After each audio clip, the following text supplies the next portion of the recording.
सभी को नमस्कार। नाभि का महत्व जो है वो हर व्यक्ति जानता है कि जब माँ की कोख में थे तो सारा इस शरीर का जो पोषण हुआ उस नाभि से हुआ है। 72,000 से ज्यादा जो नाड़ियां हैं उसका पूरा पूरा संचालन उस नाभि से होता था, उसका पूरा पोषण नाभि से होता था। जब ये आज शरीर विद्यमान है नाभि की मेहरबानी से। आज से 50-60 साल पहले हर घर के अंदर नाभि के विशेषज्ञ विद्यमान थे, लेकिन आज बहुत बड़ी भूल हो गई इस 50-60 साल के भीतर भीतर इतनी। जो नाभि किसी की भी टलती थी तो तुरंत मालूम पड़ जाता था घर के सदस्यों को, और उसका तुरंत ही घर पे ही आसानी से समाधान कर लेते। वो आसान जानकारी मैं आज आपको देने जा रहा हूं कि आप खुद अपनी नाभि को अगर टल जाती है, धरण टल जाती है, जिसको और भी क्षेत्रीय भाषाओं में दुनिया भर के नाम से प्रसिद्ध है, तो उसको ठीक कैसे किया जाए वो बहुत आसान नुस्खा मैं आपको देने जा रहा हूं। और अगर किसी को ये नाभि की समस्या बहुत पुरानी हो चुकी है और उसको मालूम भी है, काफी देसी नुस्खे का उपयोग भी किया लेकिन ठीक नहीं हो रही है, अगर ऐसी असाध्य बन चुकी है, उपचार के बाद में भी ठीक नहीं हो रही है, तो मैं आज आपको सन्यासियों का प्रदत्त बहुत बेहतरीन जबरदस्त रिजल्ट वाला ऐसा अचूक नुस्खा बता रहा हूं कि जिससे कितनी भी पुरानी अगर आपकी नाभि कंट्रोल में नहीं आ रही है, अगर ठिकाने नहीं आ रही है, जो खिसकी हुई है वो वापस सही नहीं हो रही है, टली हुई ठीक नहीं हो रही है, सारी की सारी समस्या है 100% निजात मिल जाएगी 15 से 20 दिन के भीतर भीतर ही। इतनी बेहतरीन जानकारी है जो सन्यासियों द्वारा दी गई है। ऐसी ही नित्य नई बेहतरीन जानकारी के लिए सारे नवागंतुकों से निवेदन है कि आप भी हमारे फैमिली बन जाइए और इस यूट्यूब चैनल को सब्सक्राइब कर लीजिए, बेल आइकन को प्रेस कर दीजिए। आप जिस किसी नाड़ी का उपयोग कर रहे हो तो हाँ समाज में अगर रहते हो तो कभी भी आपकी अधिकतर संभावना यह बनती है कि आपकी नाड़ी नहीं टलेगी, दृढ़ नहीं टलेगी। दूसरा, इस भागदौड़ की भौतिक जिंदगी के अंदर नाभि शुद्ध बनी हुई है निरंतर, इसलिए स्वाभाविक है कि टल भी जाए कोई बड़ी बात नहीं है। तो कहने का मतलब यह है कि अगर इस भौतिकी के अंदर अगर होशो-हवास में रहते हैं तो नाभि को टलने से रोका जा सकता है आसानी से। अगर मान टल ही गई है तो उसको ठीक करने का जरा समझ लेते हैं कि अगर मान लो वास्तव में नाभि टली हुई है तो आसान सा नुस्खा आप इस ढंग से भी देख सकते हैं कि आप जो दोनों हथेलियां हैं उसको जो जो कनिष्ठिका है इन दोनों को आपस में मिला दीजिए, आगे से ऐसे मिला दीजिए। और मिलाने के बाद में इन दोनों की जो लंबाई है, अगर मान लो लंबाई में दोनों अंगुलियों कनिष्ठ की लंबाई में अगर फर्क है तो आप मान के चलिए कि आपकी नाभि टली हुई है। अगर फर्क नहीं है, लंबाई में दोनों एक्यूरेट है, तो आप मान के चलना नहीं है। फिर भी और आपको इसकी बेहतरीन दक्षता हासिल करनी है तो पेशेंट को लेटा दीजिए, नाभि के अंदर ये जो अंगुष्ठ का अगला छोर है सिरा, इसको डालकर चेक करिए कि और महसूस करिए कि भी जो नाभि का स्पंदन है वो किस तरफ है, ऊपर की तरफ है, मध्यम में है, नीचे की तरफ है, ऊपर बाएं दाएं किधर है।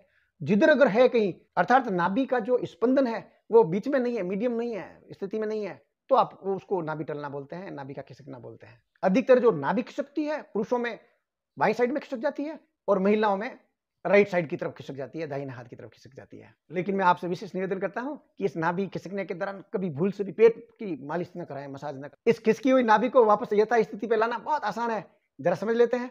जो भी इसका योगी है उसको आप शवासन में लेटा दीजिए और दोनों पांव एकदम बेहतरीन तरीके से आपस में मिला दीजिए और उसको कहिए कि आप दोनों पांव अत्यंत धीमे गति से ऊपर उठाएं, अत्यंत धीमी गति से ऊपर उठाना है। उस दौरान अगर पेशेंट थकता है थकने दो, लेकिन अत्यंत धीमी गति से ही पांव को धीरे धीरे धीरे धीरे ऊपर उठाना है और 45 डिग्री पर उसको लेके आ जाइए आप। फिर वहां 45 डिग्री आने के बाद में उसको पेशेंट को कहिए कि भैया रोक दीजिए 1-2 मिनट के लिए, जितना आपका सामर्थ्य है उन दोनों पांवों को एक साथ रुकवा दीजिए। फिर आप वापस धीरे धीरे धीरे उसी गति से नीचे आइए। ये 5 से 10 बार आवर्ती से दोहरान करवा दीजिए। भूखे पेट करवानी है, सुबह और शाम दोनों समय।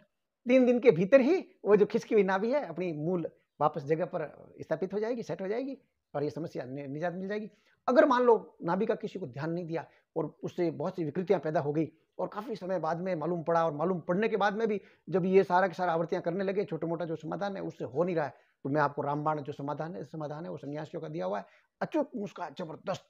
कितना भी है 15 से 20 दिन 100%, नाभि कितनी भी टली हुई हो, कितने भी पुरानी बात हो गई हो, समाधान नहीं मिल रहा हो, उसके लिए ये नुस्खा आप काम में करवा दीजिए और 100% इससे वो निजात पालेंगे। समाधान है, आप किसी भी पंसारी की दुकान पर चले जाइए, उसको बोलिए मेरे को नख छींकनी जड़ी बूटी देना है, वो समझता है उसके बारे में, तुरंत आपको वो दे देगा। 100 ग्राम लेके आ जाना, ज्यादा महंगी भी नहीं है और पूरे बाट में हर जगह आजकल ये मिल जाती है, तो ये लेके आ गए। अब उसको घर पे ला के बढ़िया कूट पीट के और बढ़िया चूर्ण बना दें और 3 ग्राम के हिसाब से उसमें मात्रा ले लें, 2 से 3 ग्राम की ले लें और उसमें थोड़ा सा पानी और गुड़ ले लें और ऐसे उसको बेहतरीन गोलियां बना दें, बेर की साइज की बन जाएगी उस समय। तो ये गोली जो है सुबह शाम, सुबह भूखा पेट, शाम को सोते समय आप पानी के साथ में भी ले सकते हैं और दूसरे कोई दूध के साथ में भी ले सकते हैं। ये इनको आप काम में ले लीजिए। 15 से 20 दिन आप इस नख छींकनी का उपयोग कर लेते हो तो कितनी भी पुरानी व्याधि क्यों ना हो, कितनी भी समस्या ज़्यादा से ज़्यादा क्यों ना हो, ये जड़ मूल से उसको नष्ट करके ठीक कर देगी और नाभि जो है किसकी अपनी मेन जगह पे आ जाएगी, सेट हो जाएगी वापस। हकीकत में एक मैं आपको निवेदन कर रहा हूँ, ये आपके घर में सबको सिखा दीजिए ताकि ये विद्या तुरंत वापस होने लग जाए। हकीकत में अगर ये नाभि टली हुई है और मालूम नहीं पड़ रहा है और अपन जीवन जी रहे हैं, तो दूसरी दुनिया भर की जो अंदर शरीर में बीमारियां हैं, व्याधियां उत्पन्न होने लग जाती है, तो वो सारी की सारी समस्या उत्पन्न होने लग जाएगी। बेहतरीन अभी मैं आपको समझाता हूँ कि ये पूरी विस्तृत जानकारी दे रहा हूँ कि नाभि कैसे कैसे टलने से क्या क्या होता है, किस किस रूप में कितनी समस्याएं उत्पन्न होती है। आप समझते हो इतनी विकराल समस्याएं उत्पन्न हो जाती है जो परिकल्पना से पर है, तो क्यों ना ये छोटा सा काम है घर के अंदर सबको सिखा दो और सब बेहतरीन मजबूत हो जाए और नाभि टले नहीं। आप चेक करते रहे 6-7 दिन के अंदर एक बार चेक कर लीजिए। आप दोनों कनिष्ठिका ही तो चेक करनी है कि उसमें फर्क नहीं होना चाहिए लंबाई में। ओके, अब नाभि को स्पंदन की आपने कला सीख ली है। अगर नाभि ऊपर की साइड में खिसकी हुई है अर्थात सीने की तरफ खिसकी हुई, छाती की तरफ खिसकी हुई है, तो उस समय अग्नाशय खराब होने लग जाता है। इससे अस्थमा की बीमारी है, मधुमेह की बीमारी है, ब्रोंकाइटिस की बीमारी है, ये सारी समस्याएं उत्पन्न हो जाते हैं, लग जाती है। और अगर नीचे खिसकी हुई है तो पतले दस्त शुरू हो जाएंगे। ये तुरंत प्रभाव से तो मालूम पड़ जाएगा, हाँ जो आपने जांच की वो भी आपकी जो स्केल है जांच करने का वो भी ओके, आप दक्षता आपने हासिल कर लिया। और अगर मान लो नाभि की जो स्पंदन है वो बाईं तरफ है, तो आपके शरीर में शीतलता की कमी आ गई, जिससे सर्दी जुकाम है, खांसी है, इस टाइप की कफ जनित जो रोग है वो उत्पन्न जल्दी जल्दी होने लग जाएंगे और उत्पन्न होने लग जाएंगे। नाभि के दाहिनी तरफ खिसकने पर आपके लीवर की खराब होने लग जाएगा और उससे संबंधित एसिड का बढ़ना है, जलन है, ये सारी समस्याएं उत्पन्न हो जाएगी। सूर्य चक्र है जो निष्क्रिय होने लग जाएगा, पित्त शरीर में बढ़ने लग जाएगा, सर्दी गर्मी का जो संतुलन है शरीर में वो बिगड़ने लग जाएगा, अपच है, आपरा है, इत्यादि प्रकार की बीमारियां जबरदस्त शरीर में ज्यादा उत्पन्न होने लग जाएगी अगर दाहिनी साइड में आपका नाभि खिसकी हुई है। तो अगर नाभि ऊपर की साइड में अर्थात रीढ़ की हड्डी के विपरीत दिशा में, अब ऊपर में अलग है थोड़ा समझ लेना अच्छी तरह, रीढ़ की हड्डी के ऊपर की साइड में तो मोटापा बढ़ने लगता है, वायु विकार उत्पन्न होने लग जाते हैं अगर इस साइड से ऊपर बढ़ा हो तो। और अगर रीढ़ की हड्डी की तरफ बढ़ रही है, अगर मान लो स्पंदन उधर ज्यादा है अर्थात नाभि उधर खिसकी हुई है, कितना भी आप पौष्टिक आहार कर लो, आप बॉडी नहीं बनेगी आपकी, कभी दुबले पतले ही रहोगे और दिन ब दिन आपकी दुबलापन में बढ़ोतरी होगी। अगर ये शिकायत महिलाओं में हो गई है, अगर रीढ़ की हड्डी की साइड में नाभि खिसक गई है, तो वो महिला कभी भी गर्भ धारण नहीं कर सकती है। और इसमें आज के डॉक्टरों ने तो बहुत कोशिश करके, जो बांझ महिला थी और उसकी नाभि हकीकत में खिसकी हुई थी रीढ़ की हड्डी की तरफ, और उसको खूब ट्रीटमेंट दिया लेकिन गर्भ धारण हुआ नहीं। थक हार के दुनिया भर का लाखों रुपया बर्बाद करने के बाद में हुआ नहीं। लेकिन जब वेदाचार्य जो नाभि चिकित्सा में दक्ष थे उनके पास में गई, तो उन्होंने कई हजारों महिलाओं को उस वापस जो नाभि है उसको मध्यमा स्थिति में लाकर और उनको गर्भधारण हुआ और वो माँ बनी।